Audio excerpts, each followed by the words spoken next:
दोस्तों, सनातन हिंदू धर्म में तुलसी के पौधे का महत्व सबसे अधिक है। इसकी सबसे पहले पूजा भगवान विष्णु जी ने की थी। श्री हरि कहते हैं, जिस प्रकार देवी लक्ष्मी से वैकुंठ को ऐश्वर्य प्राप्त है, उसी प्रकार वैकुंठ में तुलसी के कारण ही पवित्रता प्राप्त है। पृथ्वी लोक पर जिस स्थान पर भी तुलसी का पौधा होगा, उस स्थान पर कभी बुराई का वास नहीं होगा। ऐसा स्थान सबसे अधिक पवित्र होगा। इसी कारण से हमें हमारे घर में तुलसी का पौधा अवश्य ही लगाना चाहिए। तुलसी के पास दीपक जलाने से क्या होता है, आइए जानते हैं इस प्राचीन महान कथा के माध्यम से, जो भगवान श्री कृष्ण ने देवी सत्यभामा को सुनाई है। दोस्तों, एक समय की बात है, देवी सत्यभामा भगवान श्री कृष्ण के पास आकर उनसे पूछने लगी, हे स्वामी, आपने मुझे तुलसी के पौधे को जल देने का महात्म सुना दिया है, लेकिन तुलसी के पास दीपक जलाने का क्या महात्म्य है? रोज शाम को तुलसी के पास दीपक क्यों जलाया जाता है? इससे मनुष्य को कौन सा फल प्राप्त होता है? तुलसी के पास दीपक जलाने की विधि क्या है तथा दीपक लगाते समय कौन से मंत्र का उच्चारण करना चाहिए? कृपया आप मुझे विस्तार से बताइए। भगवान श्री कृष्ण कहते हैं, हे देवी, आज तुमने समस्त संसार के कल्याण की भावना से बहुत ही उत्तम प्रश्न किया है। तुम्हारे इस प्रश्न का उत्तर देने से पूर्व मैं तुम्हें एक प्राचीन इतिहास सुनाता हूँ, जिससे तुम्हें तुम्हारे सभी प्रश्नों के उत्तर मिल जाएंगे। शाम को तुलसी के पास दीपक जलाने से जो फल मिलता है, उसी का वर्णन मैं इस कथा में करूंगा, इसलिए तुम इस कथा को ध्यान पूर्वक सुनना। इस कथा को ध्यान से पूरा सुनने मात्र से ही मनुष्य को 100 वर्षों तक तुलसी के पास दीपक जलाने का पुण्य प्राप्त होता है। देवी सत्यभामा कहती है, हे प्रभु, मैं कथा को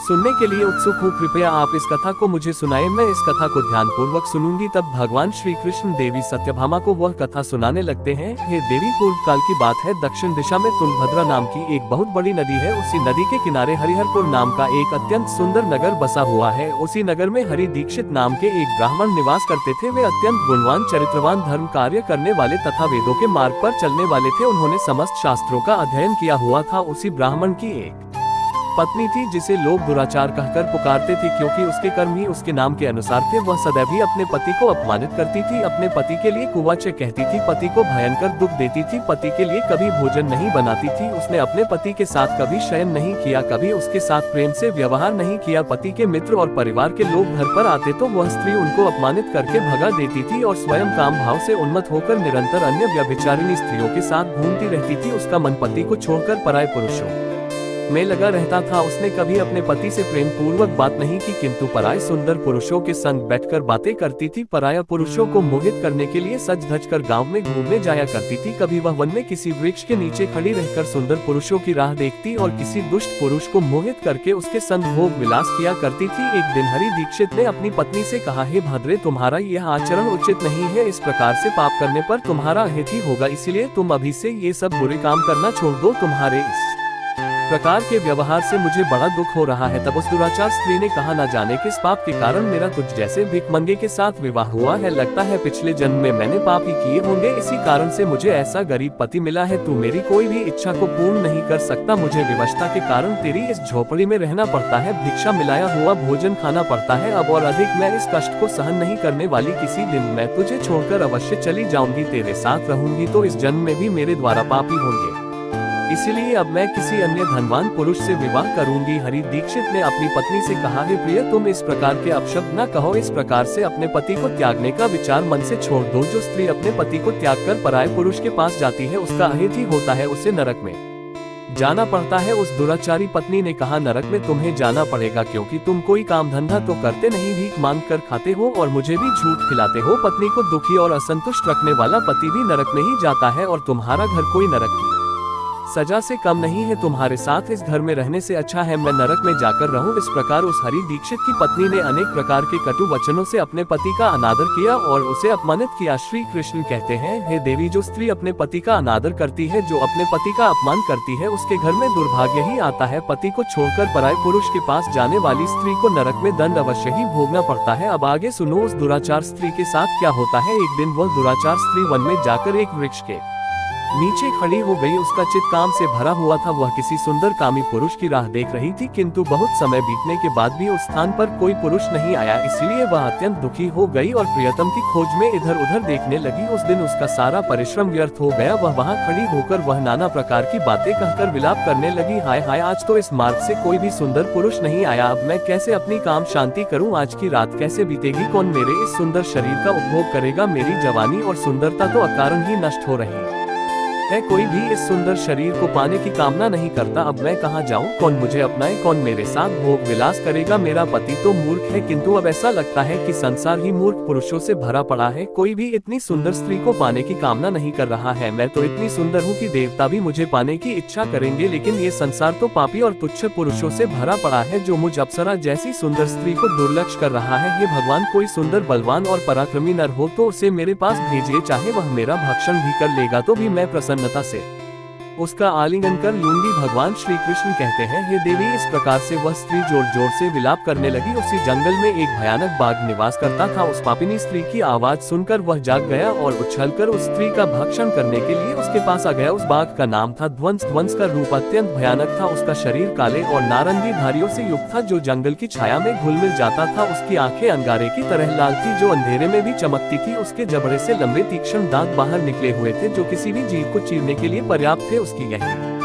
गर्जना पूरे वन में गूंजती थी जिससे आसपास के जीव कांप उठते थे। ध्वंस की लंबी मजबूत पूंछ उसकी ताकत का प्रतीक थी। वह अपनी मांसल बलिष्ठ टांगों से जंगल में तेजी से दौड़ सकता था। ध्वंस का पूरा शरीर शक्तिशाली मांसपेशियों से भरा हुआ था जिससे वह एक ही झपट्टा में अपने शिकार को धराशायी कर सकता था। उसकी नाक से बार बार गर्म सांसें निकलती मानो वह हर पल अपने अगले शिकार की तलाश में हो। ध्वंस का एकमात्र लक्ष्य उन पापी और दुराचारी लोगों का भक्षण करना था जिन्हें उसकी नियति ने उसे सौंपा था। उस भयंकर बाघ को अपने सामने खड़ा हुआ देखकर उस स्त्री के पसीने छूटने लगे। वह भय से थर-थर कांपने लगी। वह स्त्री कुछ करती इतने में ही उस बाघ ने अपने पंजे से उसे घायल कर दिया और वह स्त्री जमीन पर गिर पड़ी। जमीन पर गिरते ही वह स्त्री चिल्लाते हुए बोली, अरे बाघ, तू किस लिए यहाँ पर आया है? मुझे क्यों मार रहा है? मैं यहाँ पर अपने प्रियतम को खोज रही थी। तू मुझे छोड़ दे, मेरा भक्षण करके तुझे क्या मिलेगा? उस स्त्री की यह बात सुनकर वह भयानक बाघ क्षण भर के लिए रुक गया और हंसते हुए बोला, हे दुष्टा, आज विधाता ने तुझे मेरा ग्रास नियुक्त किया है। तुझ जैसी पापिनी स्त्रियों का भक्षण करना ही मेरा काम है, तभी मुझे इस शरीर से मुक्ति मिलेगी। वह स्त्री कहने लगी, हे बाघ, तुम कौन हो? मुझे सच सच बताओ, तुम्हें किस कारण से बाघ होना पड़ा और तुम मुझ जैसी स्त्रियों का भक्षण क्यों करते हो? पहले मुझे सारी बात बताओ और फिर मेरा भक्षण करो। फिर ध्वंस नाम का वह बाघ कहने लगा, हे पापिनी, मैं तुम्हें मेरे पूर्व जन्म का वृतांत सुनाता हूँ कि किस कारण से मुझे बाघ होना पड़ा। पूर्व काल में दक्षिण देश में अमलापाहा नाम की एक पवित्र नदी बहती थी। उसी नदी के तट पर मुनिपर्णा नाम की एक नगरी बसी हुई थी। यह नगरी अपने सुंदर मंदिरों, शांत वातावरण और धार्मिक अनुष्ठानों के लिए प्रसिद्ध थी। वहाँ एक ब्राह्मण का परिवार निवास करता था। मैं उस परिवार में जन्मा था। मेरा नाम वेदानंद था। मेरे पिता एक आदर्श ब्राह्मण थे जो यज्ञ, हवन और धार्मिक अनुष्ठानों का पालन करते थे। उस बाघ ने आगे कहा, हे स्त्री, मैंने अपनी किशोरावस्था में वेदों का अध्ययन किया और यज्ञ आदि धार्मिक कार्यों में पारंगत हो गया, लेकिन जैसे जैसे मैं बड़ा हुआ मेरे मन में धन का लोभ बढ़ता गया। अनेक यज्ञों का आयोजन किया, लेकिन वे यज्ञ धार्मिक उद्देश्य से नहीं बल्कि धन सह के थे। मैं पापियों के ताथा जो धर्म थे और उनके भोजन करता था। मैंने धन के लोभ में उनके कार्यों का समर्थन भी किया। धर्म के मार्ग भटकते हुए मैंने उन वस्तुओं का दंडिस्कार किया जिन्हें ब्राह्मण नहीं लेना चाहिए। मेरा मन इतना लोभ हो गया था कि मैं बहाने दूसरों से धनता और फिर वो भी वापस नहीं करता। मैंने अनेक प्रकार के छल कपट किए और इस प्रकार पाप करते हुए कई वर्ष बीत गए। समय के साथ मेरा शरीर कमजोर हो गया, बाल सफेद हो गए, आंखें धुंधली हो गई और मुंह के दांत गिर गए, परंतु धन का लोभ अब भी मेरे मन से नहीं गया और मैं पाप करता रहा। उस बाघ ने अपने दुख भरे स्वर में आगे कहा, एक दिन धन के लालच में मैं फिर से नदी के किनारे गया। वहाँ मैंने अन्य धूर्त ब्राह्मणों के साथ मिलकर लोगों को ठगा। हम सभी ने झूठे मंत्रों का उच्चारण किया और बिना विधि विधान के ही देवी देवताओं का पूजन किया। इसका उद्देश्य कि केवल अधिक से अधिक धन दान में प्राप्त करना था। हमने लोगों को धर्म के नाम पर धोखा दिया। उस दिन मैंने काफी धन एकत्र किया, लेकिन उसी समय मेरे साथ एक भयानक घटना घटी। मैं उसी दिन नदी के तट पर बैठा हुआ था, तभी एक बीमार और भटकता हुआ कुत्ता मेरे पास आया। मैंने उसे दुत्कार कर भगा दिया, लेकिन वह क्रोध में आकर मेरे पैर में काट बैठा। मैं मूर्छित होकर वहीं गिर पड़ा। उसी क्षण मेरे प्राण निकल गए। मेरी मृत्यु के बाद यम के दो दूत प्रकट हुए। वे काले और भयानक रूप वाले थे और उनके हाथों में जंजीरें थी। उन्होंने मुझे पकड़ लिया और यमपुरी की ओर ले गए। यमपुरी में मुझे यमराज के सामने खड़ा किया गया। यमराज ने अपने दिव्य सिंहासन से चित्रगुप्त को आदेश दिया कि वे मेरे कर्मों का लेखा जोखा प्रस्तुत करे। चित्रगुप्त ने बड़े ही गंभीर स्वर में कहा, हे धर्मराज, ये ब्राह्मण जिसका नाम वेदानंद था ने अपने जीवन में घोर पाप किए हैं। इसने धर्म के नाम पर लोगों को ठगा, झूठे मंत्रों का उच्चारण कर यज्ञ किए और भगवान का अपमान किया। ये धन के लालच में धर्म से दूर हो गया। इसने कभी भी धर्म का पालन नहीं किया, इसलिए यह पापी ब्राह्मण नरक जाने के योग्य है। फिर यमराज ने अपने दूतों को आदेश दिया, इस पापी को नरक की अग्नि में डाल दो, यह वहां जाकर अपने कर्मों का फल भोगे। इसके बाद मुझे नरक की भयंकर अग्नि में डाल दिया गया। वर्षों तक मैंने वहां की यंत्रणा सहन की, मेरी आत्मा को भयंकर पीड़ा सहनी पड़ी। अनेक वर्षों की सजा के बाद मेरे पापों के कारण मुझे बाघ का शरीर प्राप्त हुआ और मैं इस दुर्गम वन में निवास करने लगा। ध्वंस ने अपनी कहानी को समाप्त करते हुए कहा, अपने पूर्व जन्म के पापों का प्रायश्चित करते हुए मैंने संकल्प लिया कि मैं कभी भी महात्मा, साधु पुरुष या सती स्त्रियों का भक्षण नहीं करूंगा। मैं केवल उन पापियों, दुराचार और कुलटा स्त्रियों का ही भक्षण करता हूं जिन्होंने अपने जीवन में अधर्म के मार्ग पर चलकर दूसरों को दुख दिया है। मुझे विश्वास है कि ऐसा करने से मुझे मेरे पापों से मुक्ति मिलेगी और मैं इस शरीर से जल्द ही मुक्त हो जाऊंगा। श्री कृष्ण कहते हैं, हे देवी, इस प्रकार से उस बाघ ने अपने पूर्व जन्म का वृतांत सुना दिया और उस स्त्री से कहने लगा, हे पापिनी, तेरे आचरण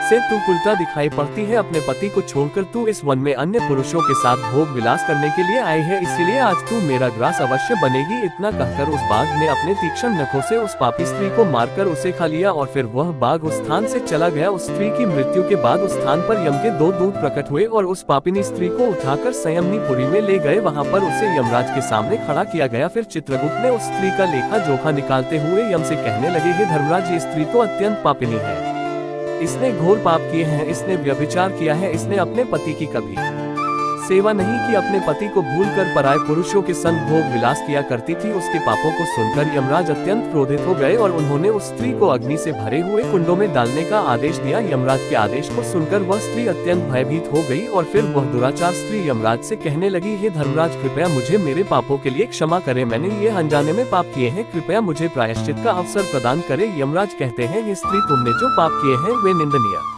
है, तुम्हारे पापों के लिए कोई प्रायश्चित नहीं है। जो स्त्री अपने पति का त्याग करती है, अपने पति को छोड़कर पराया पुरुष के संग विहार करती है, उसे निश्चित ही नरक में जाना पड़ता है, इसीलिए अब तुम्हें नरक की यातनाएं भोगनी ही पड़ेगी। फिर यमराज ने अपने दूतों से कहा, हे दूतों, इस पापी स्त्री को ले जाओ और इसे भयंकर नरकों में डाल दो, यह उसी के योग्य है। फिर यम के दूत उस स्त्री को नरक में ले जाते हैं। फिर अनेक वर्षों तक उसे जलते हुए तेल के कुंड में पकाया गया, फिर उसे निकालकर ररव नामक नरक में डाल दिया गया। इस प्रकार से उसे अनेक वर्षों तक अलग अलग नरकों में डाला गया। नरक में कष्ट भोगने के बाद वह महापापिनी स्त्री पुनः पृथ्वी लोक पर आकर चांदा के रूप में उत्पन्न हुई। चांडाल के घर में जन्म लेकर वह फिर से अनेक पाप करने लगी, व्यभिचार करने लगी, अनेक पापी पुरुषों के संग विहार करने लगी। फिर कुछ समय बाद पूर्व जन्म के पापों के कारण उसे कोढ़ का रोग हो गया और वह भयानक पीड़ा सहन करने लगी। उसका अंगम जलने लगा, उसके नेत्रों में पीड़ा होने लगी। इस दुख को सहन करती हुई वह दिन बिताने लगी। फिर एक दिन वह तीर्थ में स्नान करने के उद्देश्य से अंतपुर में चली गई।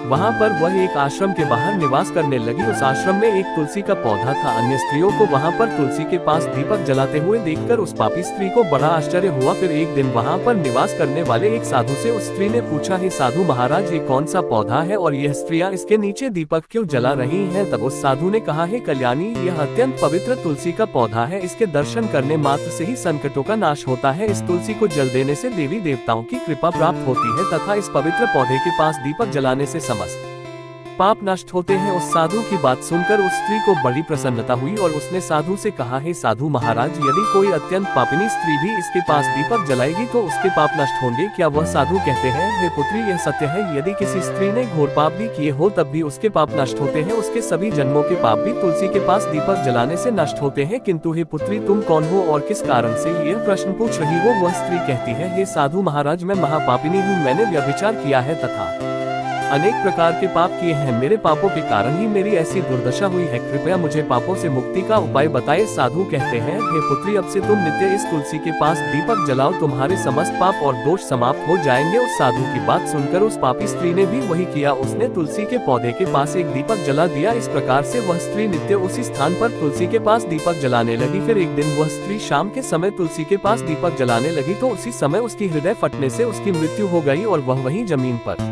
पड़ी रही। फिर यमराज के 2 दूत उस स्त्री को यमलोक ले जाने के लिए उस स्थान पर प्रकट हुए। जैसे ही यम के दूत उस पापी स्त्री को पाश में बांधकर ले जाने लगे, भगवान विष्णु के 2 पार्षद उस स्थान पर प्रकट हुए। वे दिव्य पार्षद अत्यंत तेजस्वी और दिव्य आभा से युक्त थे। उनके शरीर से स्वर्णिम प्रकाश की किरणें निकल रही थी जो चारों ओर का अंधकार दूर कर देती थी। उनका रूप इतना मोहक और दिव्य था कि उन्हें देखकर किसी का भी मन श्रद्धा से भर जाता। उनके चेहरे पर शांत मुस्कान थी जो अपार करुणा और दया का प्रतीक थी। उनके वस्त्र रत्न जड़ित और रेशमी थे जो नीले और सुनहरे रंग में चमक रहे थे, मानो स्वयं वैकुंठ का सौंदर्य उनके व्यक्तित्व में समाया हो। उनके कानों में सुनहरे कुंडल झूल रहे थे जिनसे दिव्य संगीत की ध्वनि प्रतीत होती थी। उनके माथे पर तिलक और चमकती हुई बिंदी थी जो उनके दिव्यता का सूचक थी। वे दोनों विशाल कद और बलिष्ठ थे। उनके हाथों में दिव्य गदा थी जो न्याय और धर्म की शक्ति का प्रतीक थी। वे उस स्त्री को अपने दिव्य स्पर्श से मुक्ति का आश्वासन देने आए थे जिससे उसके सभी पाप नष्ट हो सके और उसे स्वर्ग की यात्रा का अधिकारी बना सके। उन पार्षदों ने यमराज के दूतों को रोक लिया और कहने लगे, हे यमदूतों, इस स्त्री को तुम छोड़ दो, ये स्त्री नरक जाने के योग्य नहीं है। तुम किसके आदेश से ऐसा अधर्म कर रहे हो? फिर यम के दूत कहने लगे, हे पार्षदों, हम यमराज के आदेश से इस पापी स्त्री को उठाकर ले जा रहे हैं, किंतु आप हमें किस कारण से रोक रहे हो? ये स्त्री अत्यंत पापी है, इसे नरक में ले जाने की आज्ञा मिली है। ये सुनकर भगवान विष्णु के पार्षद मुस्कुराए और बोले, हे यमदूत, तो तुम सत्य बोलते हो, लेकिन इस स्त्री का एक ऐसा पुण्य भी है जो इसके समस्त पापों को मिटा चुका है। क्या तुमने देखा नहीं कि इसने अपने जीवन में संध्या के समय तुलसी के समीप दीपक जलाया है? यमदूतों ने चकित होकर पूछा, हे पार्षदों, क्या केवल तुलसी के समीप दीपक जलाने से इसके समस्त पाप नष्ट हो सकते हैं? भगवान विष्णु के पार्षदों ने गहन दृष्टि से यमदूतों की ओर देखा और समझाया, तुम इस बात को नहीं समझते। यमदूत, तो तुलसी भगवान विष्णु की परम प्रिय है और जो भक्त श्रद्धा और भक्ति से तुलसी के समीप दीपक जलाता है वह विष्णु की कृपा का पात्र बन जाता है। संध्या के समय दीपक जलाने का पुण्य अनंत गुना बढ़ जाता है और यह न केवल उसके पापों को नष्ट करता है बल्कि उसे स्वर्ग का अधिकारी भी बनाता है।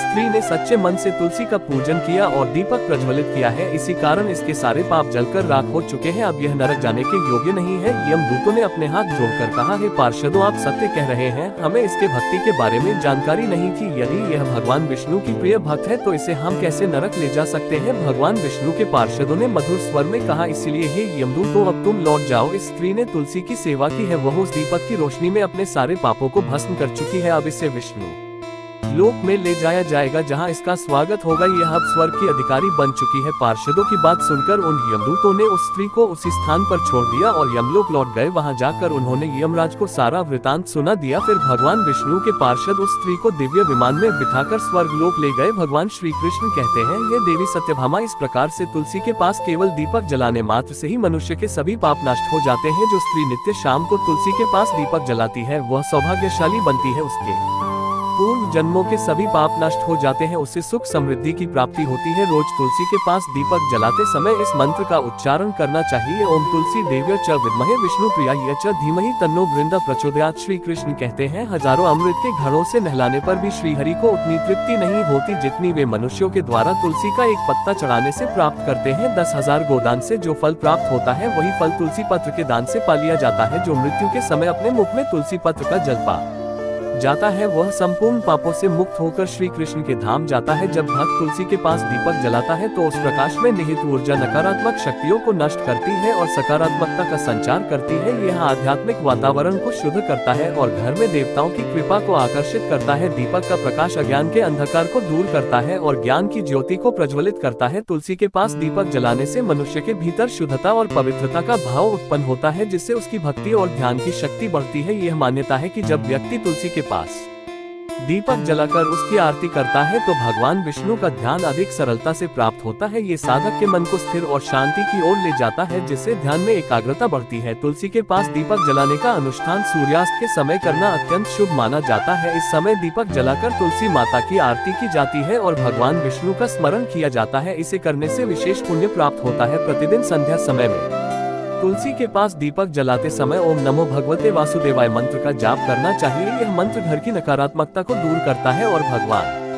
विष्णु की कृपा प्राप्त करता है। तुलसी के पास घी या तिल के तेल का दीपक जलाना शुभ होता है। घी का दीपक अधिक पवित्र माना जाता है, लेकिन यदि संभव ना हो तो तिल के तेल का दीपक भी जलाया जा सकता है। तिल के तेल का दीपक नकारात्मक ऊर्जा होने में सहायक होता है। ऐसा कहा गया है कि जो भक्त प्रतिदिन तुलसी के पास दीपक जलाता है उसे 7 जन्मों तक पुण्य मिलता है और वह कभी भी दरिद्रता का सामना नहीं करता। उसके घर परिवार में हमेशा सुख शांति और खुशहाली बनी रहती है। धार्मिक ग्रंथों में वर्णित है कि तुलसी के पास दीपक जलाने से पितृ दोष, ग्रह दोष और काल सर्प दोष जैसी बाधाएं भी दूर हो सकती है। इस उपाय से घर में नकारात्मक ऊर्जा का नाश होता है और सकारात्मक ऊर्जा का संचार होता है। तुलसी के पास दीपक जलाने से आत्मा की शुद्धि होती है और यह जन्म जन्मांतर के पापों का नाश करता है। इससे आत्मा को शांति मिलती है और व्यक्ति को सद्गति प्राप्त होती है। ये भी कहा गया है कि यदि कोई व्यक्ति जीवन के अंतिम दिनों में तुलसी के पास दीपक जलाकर भगवान का स्मरण करता है तो उसे मृत्यु के बाद यमदूतों का भय नहीं रहता और उसे सीधे भगवान के धाम में स्थान मिलता है। तुलसी के पास दीपक जलाने से देवी लक्ष्मी का आशीर्वाद मिलता है, जिससे वह के जीवन में कभी आर्थिक संकट नहीं आता और हमेशा समृद्धि का वास रहता है। तो दोस्तों, इस प्रकार से भगवान श्री कृष्ण ने तुलसी के पौधे के पास दीपक जलाने का महत्व बताया है। आपको ये कथा कैसी लगी, कृपया कमेंट करके जरूर बताएं। जानकारी अच्छी लगी तो वीडियो को लाइक जरूर करें। कमेंट में जय श्री कृष्ण, जय मां तुलसी जरूर लिखें। साथ ही चैनल